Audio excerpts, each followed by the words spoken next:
Peut-on voler en agglomération? Enregistre cette vidéo, elle te resservira. C'est parti pour le sommaire.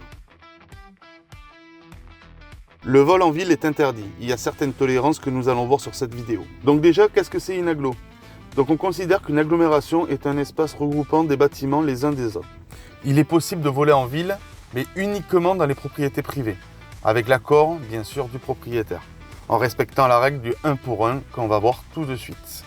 Qu'est-ce que la règle du 1 pour 1? Si votre drone se trouve par exemple à 5 mètres de la limite de la propriété, la hauteur de vol maxi serait de 5 mètres. S'il se trouve à 20 mètres de la limite de la propriété, la hauteur de vol serait de 20 mètres, maxi, etc.